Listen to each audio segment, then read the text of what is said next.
আমরা প্রশ্ন উত্তরগুলো আলোচনা করব, ইম্পর্টেন্ট কোয়েশ্চেন্স, তখন আমরা থিমটা করব না।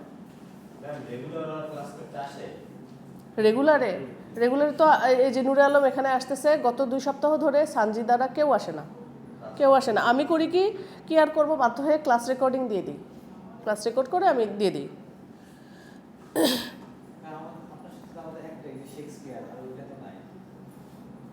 আপনার সাথে এই যে আচ্ছা 19th সেঞ্চুরি নাই, তাহলে আপনি আচ্ছা আমি দেখি ইয়াটা দিয়ে দিই, আচ্ছা অ্যাটেন্ডেন্স পরে দিব, যেহেতু রেকর্ড হচ্ছে হোক, তারপরে আমি নুরে আলমেরটা দিয়ে দিব না। আচ্ছা এটা রেকর্ডার অন করা হয়েছে না?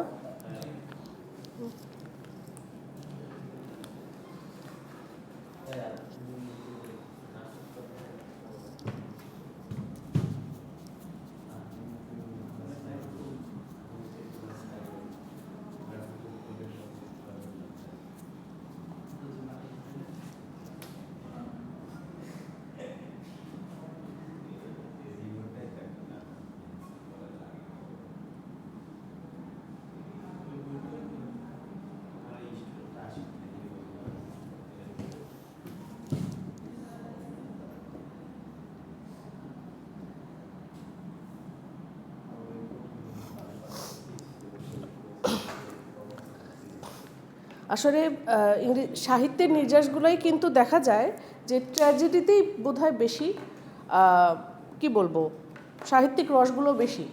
যেমন কমেডির যে ইয়াগুলো টেক্সটগুলো, ওগুলোতে অত সাহিত্যিক রস অতটা থাকে না, যতটা না থাকে হলো ট্র্যাজেডিতে।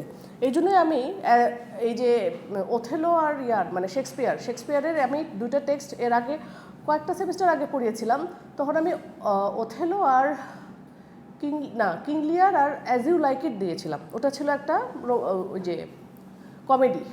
সো এবার ঠিক করলাম যে ট্র্যাজেডি দিই, কারণ ওথেলোর থেকে অ্যাজ ইউ লাইক ইট মোটেও গ্রেটার নয়। ওথেলো বেশি ইয়ার জন্য ওথেলো এবার পড়াইতেছি। আর টেস অফ দ্য ডারবার হলো এটাতে ঠিকই আছে, এগুলো আগে পড়িয়েছি। টেস অফ দ্য ডারবারভিলস প্লাস আরেকটা কি পড়ালাম, জেনারেও দুঃখ কষ্ট আছে, বাট এই যে কিং লিয়ারে যেরকম আমরা দুর্যোগ দেখলাম না, দুঃখ কষ্ট দেখলাম, ট্র্যাজেডি দেখলাম ডিপ মাত্রায়, টেস অফ দ্য ডারবারভিলও আরও জটিল, আরও খুবই দুঃখের। একটা মেয়ের জীবন সংগ্রাম, সে কীভাবে ব্যর্থ হয় জীবনের প্রতি পদে, কোনো ভুল না করেও, কোনো জাস্ট নিষ্পাপ একটা মানুষ, সে কীভাবে তার ভার্জিনিটি নষ্ট হয়, সে কীভাবে পরবর্তীতে জীবনে আলটিমেটলি এমন একটা ইয়ার সাথে মানে অপরাধের সাথে জড়িত হয়ে পড়ে যেটার জন্য তাকে ফাঁসিতে চড়া লাগে, এরকম দুঃখের কথা হলো টেস অফ দ্য ডারবারভিলস। তো এটা নিয়ে একটু দেখতে যাই। আজকে আমরা ইন্ট্রোডাকশনটা দেখব, তারপরের ক্লাসে আমরা সামারি প্লাস অন্যান্য থিমসগুলো আলোচনা করব। আমাদের তো কয়টা আছে, আজকে হলো 10, 17, 24, 3। তাহলে নেক্সট ক্লাসে যদি আমি গল্পের কাহিনীটা প্লাস খুঁটিনাটি থিমস আলোচনা করি, তারপর লাস্টের 2টা ক্লাস থাকবে 24 আর 3। 24 আর 3-এ আমরা যেই 2টা টেক্সট পড়াচ্ছি না, যে 2টা কোর্স পড়াচ্ছি, 2টা কোর্সেরই প্রশ্ন উত্তর আলোচনা করব 2 দিনে, হবে না? ঠিক আছে। তাহলে টমাস হার্ডি লিখেছেন টেস অফ দ্য ডারবারভিলস। চার্লস ডিকেন্সের পর ইংরেজি সাহিত্যে সবচেয়ে আলোচিত লেখক হলো উনি। চার্লস ডিকেন্সের যে আমরা গ্রেট এক্সপেকটেশনস তো পড়েছি, তো এখনও বিশ্বের কোথাও না কোথাও টমাস হার্ডিকে নিয়ে লেখা হয়, আলোচনা হয়, তা কোথাও না কোথাও তাকে নিয়ে বই বের হচ্ছে। তো বিশ্ব সাহিত্যের খোঁজখবর রাখে এমন পাঠক মাত্রই আমরা সবাই Tess of the d'Urberville, far from the madding crowd, mayor of Casterbridge, Jude the obscure, এই ধরনের উপন্যাসের নামের সাথে পরিচিত। আপনারা কতটুকু পরিচিত আমরা জানি না, কিন্তু আমি বই পড়ুয়া হিসেবে ছোটোবেলা থেকে আমার বই পড়ার অভ্যাস ছিল, আমার এগুলো নামগুলো মোটামুটি জানা ছিল। বড় হওয়ার পরে, কলেজের পরে বা বিশ্ববিদ্যালয়ে বিশ্ব সাহিত্য কেন্দ্রে সুন্দর করে অনুবাদ করা থাকতো, সেগুলোতেও পড়তাম, আবার ইংলিশেও সেই ইয়াতেও পড়েছি।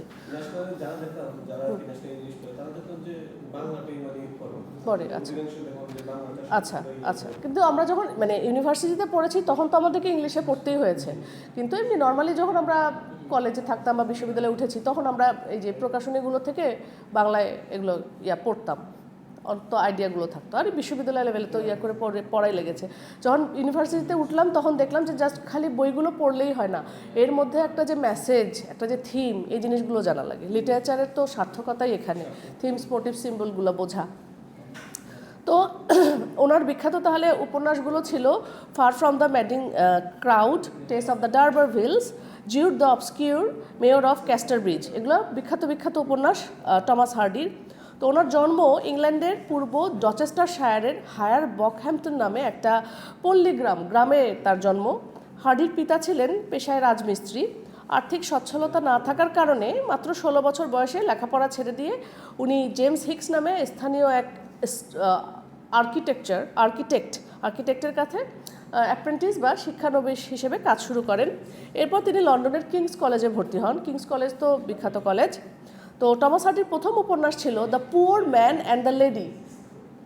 একটু শোনেন, poor man and the lady এটা কখনো প্রকাশিত হয় নাই। কারণ কি, তিনি কোনো প্রকাশক খুঁজে পান নাই। এক পর্যায়ে তার এক বন্ধু ছিল। হ্যাঁ, না না, এটা জাস্ট বাংলা ইয়াটা জাস্ট। তো এক পর্যায়ে তার বন্ধু লেখক আচ্ছা, আমি ডিটেলস যেগুলো সেগুলো আমি এর মধ্যে কয়েকদিন আপনাদেরকে দেওয়া হচ্ছে না ডিটেলসগুলো। যেমন টেস অফ দ্য ডারবারভিলের আগে জেন আয়ারের সব কিছু আমি শেয়ার করেছি। তাহলে আমি টেস অফ দ্য ডারবারভিলসে যা যা আমার ফাইল আছে আমি শেয়ার করতেছি, যেহেতু কেবল শুরু করলাম কিং লিয়ার আর টেস আমি দিচ্ছি। তো এই দুটো দেওয়া হয়েছে।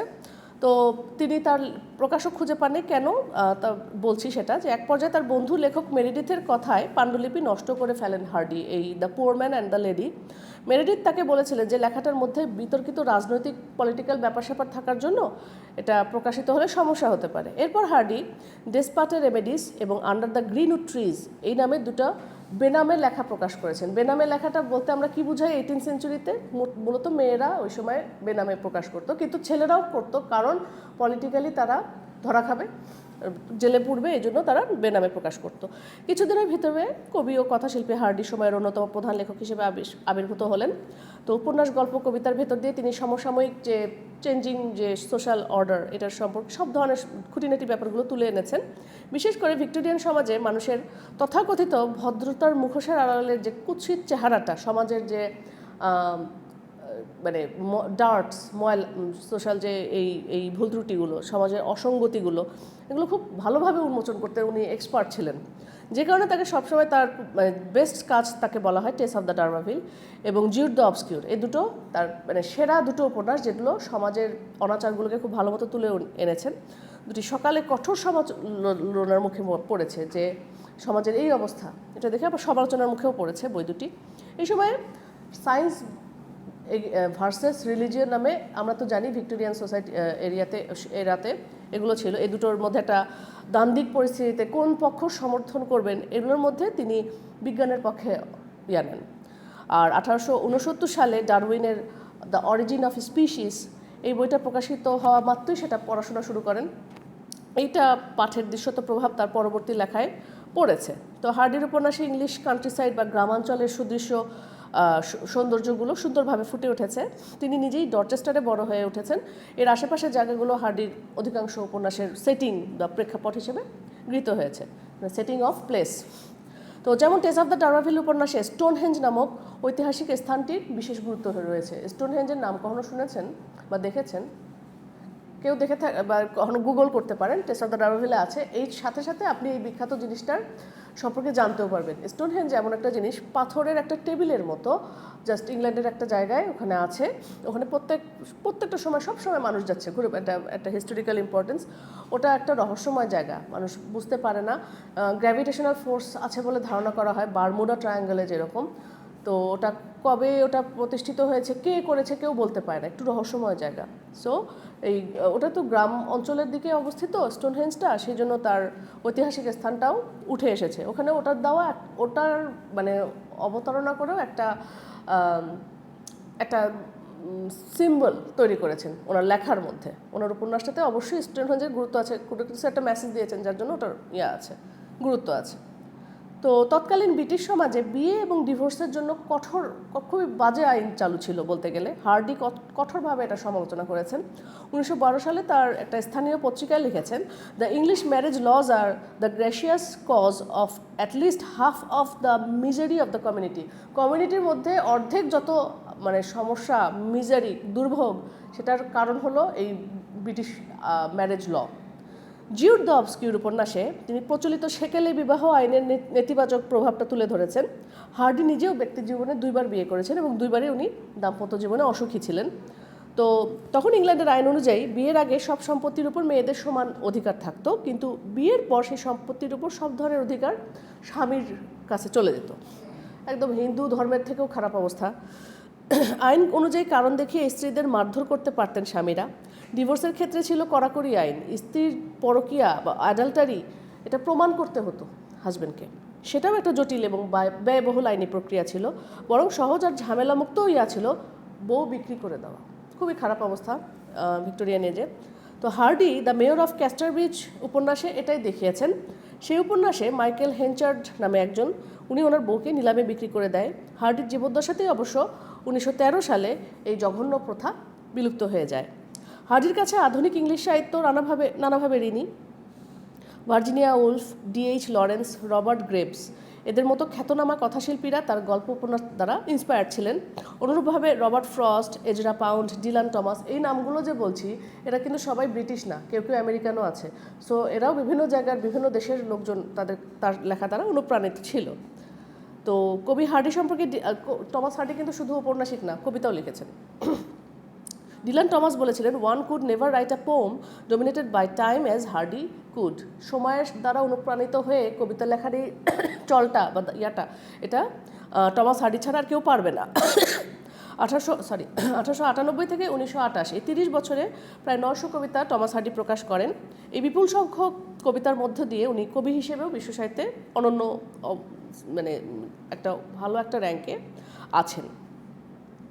তো টেস অফ দ্য ডারবারভিল উপন্যাসটাকে বলতে গেলে এটার সম্পর্কে একটু বলি। এটার প্রকাশকাল 1891 সালে, কিন্তু 1979 সালে একজন বিখ্যাত পরিচালক রোমান পোলানস্কি উনি ছবিটা বানিয়েছিলেন 1979 সালে। ছবিটা 6টা বিভাগে অস্কার মনোনয়ন পেয়ে 3টাতে আবার পুরস্কারও জয়লাভ করেছে। রোমান পোলানস্কিও একজন বিখ্যাত বলি বা কুখ্যাত বলি পরিচালক। উনি ভালোই ছবি টবি বানাতেন, অস্কার ইয়া করতেন। ওই লোকের আবার আছে, ওনার বোধহয় এখন ক্যারিয়ার শেষ। ওনার রেপ কেসে ওনার জীবন পরে শেষ হয়ে যায়, ক্যারিয়ার নষ্ট হয়ে যায়। তো সমস্ত উপন্যাস জুড়ে নিরপরাধ অসহায় টেসের ভোগান্তি দেখানো হয়েছে। আর তার এই করুণ পরিণতির জন্য মোটেও সে দায়ী নয়। অ্যালেক নামে এক ভিলেন ক্যারেক্টার এখানে টেসের মধ্যে, সে তাকে ধর্ষণ করে। আর সেই অপরাধটাও আবার পরে টেসের উপরই, যে কারণে টেসকে ভুল বোঝে পরবর্তীতে তার জীবনের ভালোবাসা তার নায়ক অ্যাঞ্জেল। অথচ অ্যাঞ্জেলের বিবাহপূর্ব জীবনেও একজন নারী ছিল বিয়ের আগেও। তো অ্যাঞ্জেলের এই জীবন টেস মেনে নিতে না পারলেও টেসের জীবন মানতে পারেনি তার প্রেমিক পুরুষ অ্যাঞ্জেল। টেস বারবার সমাজ সংসার থেকে প্রত্যাখ্যাত হয়েছে, তবু সে দায়িত্বশীল ছিল সংসারের প্রতি। পরিবারের কথা ভেবে নিজেকে আবার সে সেই অ্যালেক যে লোকটা তার সাথে খারাপ কাজ করেছিল তার কাছে সে ফিরে এসেছে পরিবারের জন্য। আর টেসের সাথে এমন করার জন্য কিন্তু অ্যালেকের কোনো শাস্তি হয়নি, সে বড় ঘরের লোক ছিল। কিন্তু অ্যালেক একসময় যেটা হয়, ঘটনাচক্রে এই অ্যালেককে টেস হত্যা করে, যার জন্য টেসকে শাস্তিস্বরূপ ফাঁসির রায় দেওয়া হয়েছে। তো এইভাবে ভিক্টোরিয়ান সমাজে একজন নারীর জীবন সংগ্রামের চিত্র তুলে ধরেছেন টমাস হার্ডি। গল্পটা জাস্ট শুরু থেকে শেষ পর্যন্ত জাস্ট কষ্টের, দুঃখের। প্রোটাগনিস্ট টেসকে আমরা সার্থক ট্র্যাজিক নায়িকা বলতে পারি, এত কষ্ট সহ্য করেছে। পুরা সমাজ কাঠামোটাই, সোশ্যাল স্ট্রাকচারটাই এখানে অ্যান্টাগনিস্ট হিসেবে কাজ করেছে। এখানে শুধু কোনো পুরুষের দোষ এরকম দিব না, পুরো সমাজ ব্যবস্থাটাই এমন যে একজন নারীকে এভাবে ভুগতে হয়েছে। পুরুষরা এত করেও, অপরাধ করেও তাদের কোনো দোষ হয় নাই। সো মোটা দাগে এই হলো টেস অফ দ্য ডারবারভিলের জাস্ট ওভারঅল একটা আইডিয়া দিলাম। তারপরে আমরা আস্তে আস্তে পড়বো। খুবই দুঃখের, খুবই কষ্টের উপন্যাসটা।